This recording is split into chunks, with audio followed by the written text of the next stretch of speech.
Assalamualaikum warahmatullahi wabarakatuh. Bapak Ibu Guru yang saya hormati dimanapun Anda berada.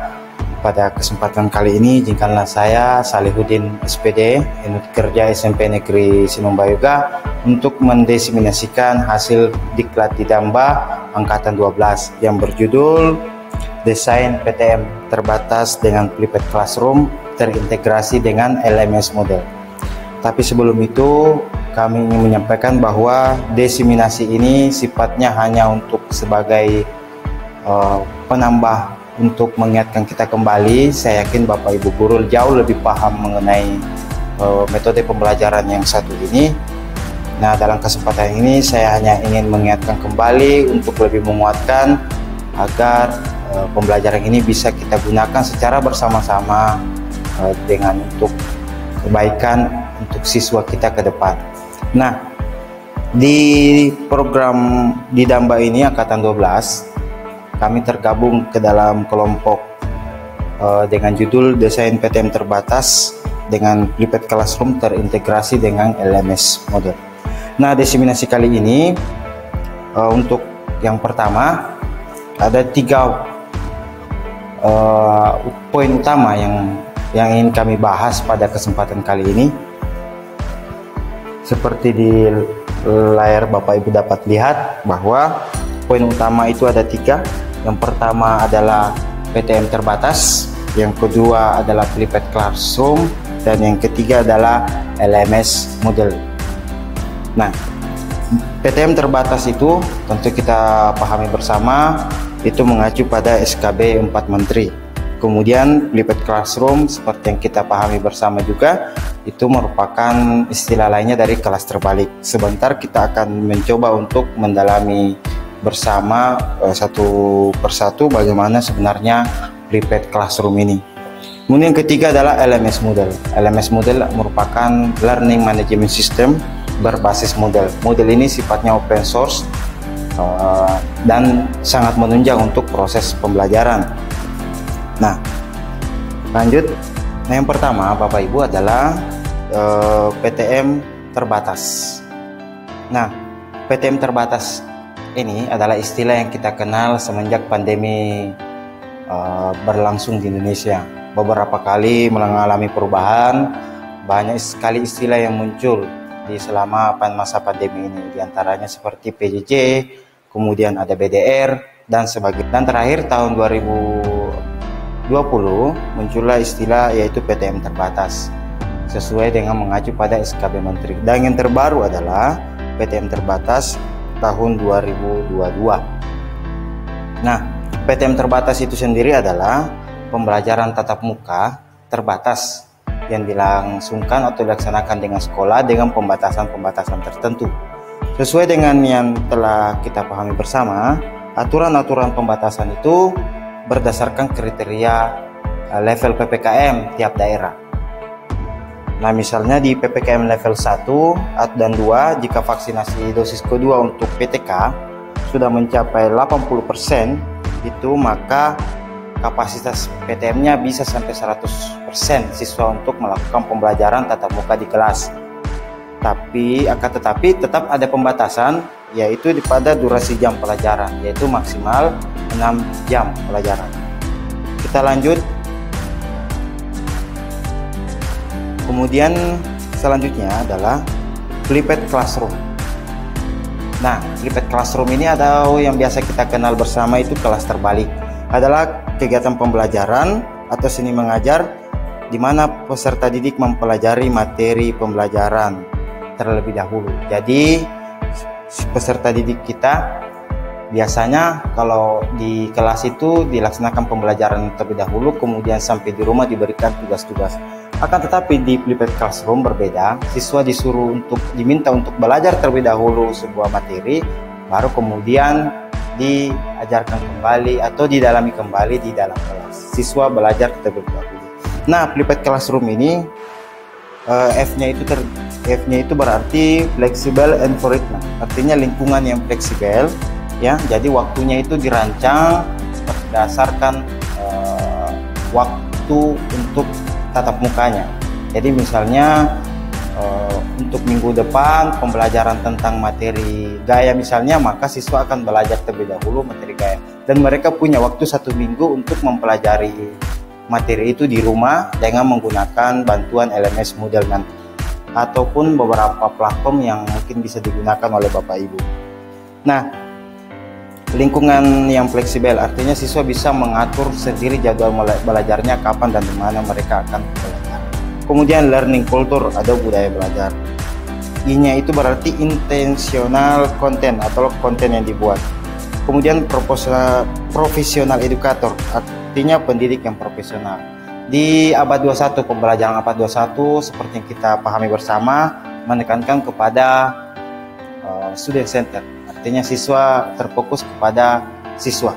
Jadi siswa lebih harus berperan aktif dibandingkan dengan guru. Guru hanya bersifat sebagai fasilitator, pembimbing, dan mengarahkan peserta didik. Akan tetapi, peserta didiklah yang harus aktif untuk menemukan dan mencari pengetahuan mereka sendiri, tentunya dengan bimbingan guru. Nah, dan yang ketiga adalah LMS Moodle. Jadi LMS itu adalah sebuah sistem untuk membantu merancang aplikasi e-learning berbasis web dan mengelola seluruh konten yang ada di dalamnya. Nah, Moodle ini salah satu open source yang bisa digunakan secara gratis, walaupun ada premium yang bisa di-upgrade untuk menemukan menambah wawasan menu. Tapi di versi gratisnya, menurut saya Moodle itu lebih dari cukup untuk merancang sebuah pembelajaran berbasis Private Classroom.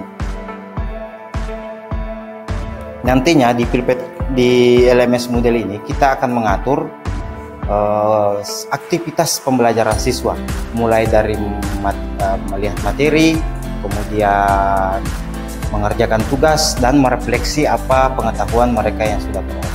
Jadi di LMS Moodle bisa disetting, bisa diatur untuk agar siswa belajar secara berurutan sesuai urutan yang kita harapkan. Nah, sistem ini akan mengatur nantinya. Jadi misalnya siswa sebelum menonton video, siswa tidak akan bisa mengerjakan tugas.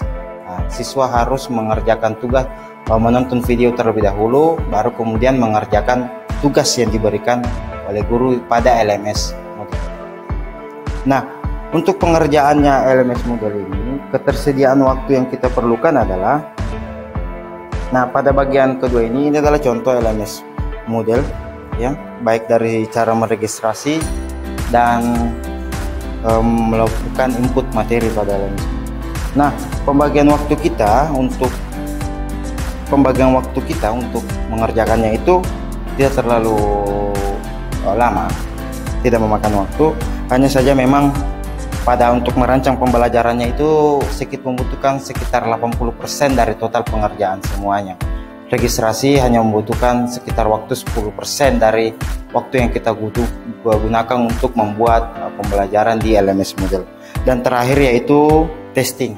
Jadi sebelum anak-anak untuk peserta didik kita belajar di LMS tersebut, maka kita harus mengetes terlebih dahulu apakah semua fungsi-fungsi atau menu-menu yang kita sudah input atau video yang kita upload, kita linkkan ke YouTube dan sebagainya itu bisa terputar, bisa berfungsi dengan baik. Kemudian kunci jawaban pada tugas-tugasnya itu apakah sudah betul. Nah, itu diperlukan testing. Nah, yang mengetes itu tentu Bapak Ibu guru yang membuat materi tersebut. Nah, di akhir video ini saya akan memperlihatkan cara untuk registrasi di LMS Moodle tersebut supaya dapat digunakan untuk pembelajaran. Saya kira itu Bapak Ibu yang bisa saya bagi hari ini. Mudah-mudahan apa yang saya sampaikan itu bisa bermanfaat untuk kita semua dan bisa lebih memperdalam lagi atau mengingatkan kembali kita tentang Private Classroom ini, yang salah satu metode yang mungkin bisa diterapkan di masa pandemi ini dengan berbagai macam keterbatasan yang kita miliki.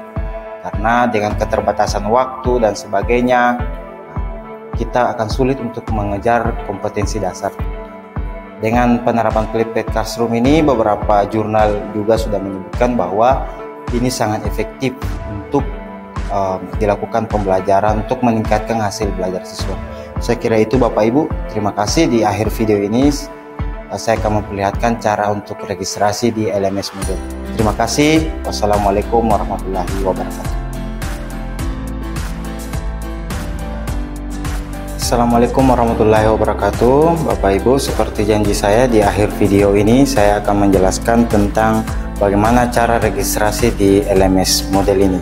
Yang pertama Bapak Ibu, pada halaman Google kita ketikkan yaitu Moodle Cloud, kemudian setelah itu kita enter. Nah, pada bagian atas lmsmoodlecloud.com ini kita klik, maka otomatis kita akan ditampilkan pada halaman utama LMS Moodle itu sendiri. Nah, setelah itu kita bisa klik di sini yang try for free. Kita klik try for free, kemudian dia akan masuk untuk melanjutkan registrasi. Kemudian kita klik create a new account untuk membuat akun baru.